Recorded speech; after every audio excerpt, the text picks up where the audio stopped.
Welcome back to The Price of Business. I am your host, Kevin Price, talking to you about you and your business. We love our friends out there at Outskirts Press, bringing us some interesting authors and kind of some great stories about what's happening out there. OutskirtsPress.com. Our guest today, Lodewyk Van Mierop. But, Lodewyk, from now on, I'm calling you Dr. Bob. How's that? I think that would be advisable. And that is exactly, yeah, or otherwise it could be a very long segment. Dr. Bob, tell us about your book.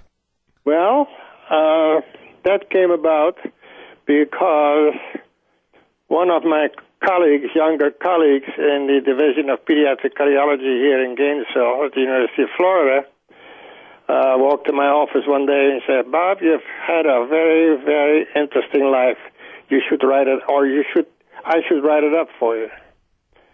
And I said, "Sure, that's fine. Go ahead." Well, that was a good beginning, but it didn't end up that way. I ended up writing it myself for various reasons. Okay, well, no one knew you better than you, I guess. So that was part of that story. So tell us what the story is about, the story of Dr. Bob.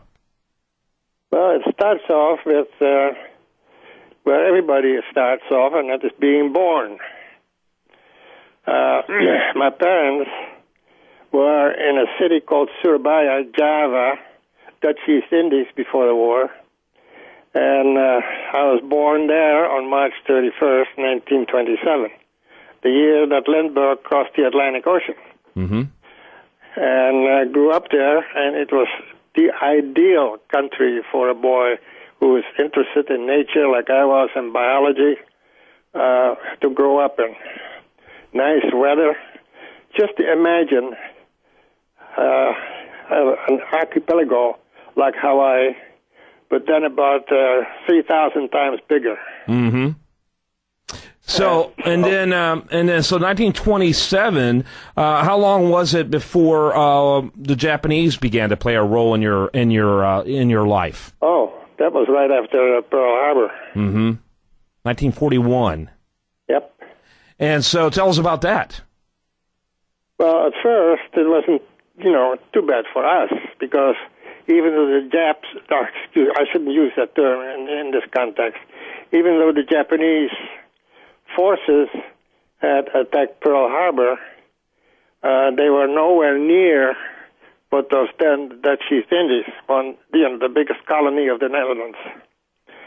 And so, but it didn't take long before a very well-known and very competent general by the name of Yomasukuri Yamashita invaded the Cape, not peninsula, but isthmus, between what was then Siam, now Thailand, and the peninsula of Malacca, which is now part of Malaya. And very quickly pushed the British back all the way to Singapore, and then proceeded to take Singapore, which was a disaster because that was the Gibraltar of the Pacific, at least that part of the Pacific. Mm-hmm. And from there, they invaded Java and the rest of the Dutch East Indies, and proceeded to be very unpleasant to any Dutch nationalist. Mm-hmm. Put us all in concentration camps to keep better control over us. And that was not a pleasant experience. No. Many reasons. Yeah, and so what year was that in 42? What? Was that in 1942 when that happened? Yes. Yeah, and so March 1942. Yeah, and you were 15? I was then 15 years old, but I was 6'2", and a Jap officer across the street when I was taking a walk called me towards him and asked me in Malay how old I was, and I told him that I was 15, and he beat me up and said I was not 15, I was 17, because I was about a half a head taller than he was. which is Japanese are not the tallest people in the world. Right. Mm-hmm. So it says here that you were in these conditions for 2 years. So that would have been 1944 that your situation changed. I thought it was later in the war before that area got liberated. A little longer. The end of the war was 1945. Yeah. So you were actually in that situation for around 3 years. Yes. Yeah, that's incredible. And every other Dutch national as well. Yeah. That's incredible. And so obviously that had a big impact when you got out. Once you were liberated by the United States. It says here that you actually eventually migrated to the United States. Talk about that. Well, first of all, we were not liberated by the United States. They were supposed to, but didn't. Oh, okay. Because it was an election year, and Roosevelt was not in any mood to liberate somebody else's colonies, if you know what I mean. Yeah. This went for British India also. Right. And so you were liberated by who by are you? By the atomic bomb. Japan just capitulated. Okay, right. But the atomic bomb was dropped by the United States, which led to you no longer, that unconditional surrender to Japan. To the United States, rather, by Japan, is what led to you being liberated, correct? Yes. Okay. I happen to agree with the way it was done, but that's another right. I understand. So that's okay. So from there, you migrated to the United States. Well, not quite. Okay. Kind of fill us in on that. First, we were shipped back to Holland. Okay. And I didn't like it there. It was cold, it was wet, it was a small country, and nothing like the tropical country that Dutch East Indies was. Mm-hmm. And so when I saw a advertisement from Albany, New York, asking for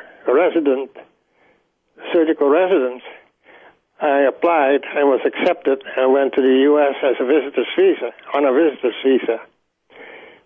To be a surgical resident in Albany, New York. Okay, so there's a big academic gap because the last schooling you had was when you were 13, and so what happened with your? And obviously, everyone's going to have to get a copy of the book, Dr. Bob, to get the rest of the story because we're trying to do an 8 minutes, which was done in a full-length book. So, how did you get the academic ability to be able to apply for that? Oh, I went to medical school in Holland after we were shipped back to Holland.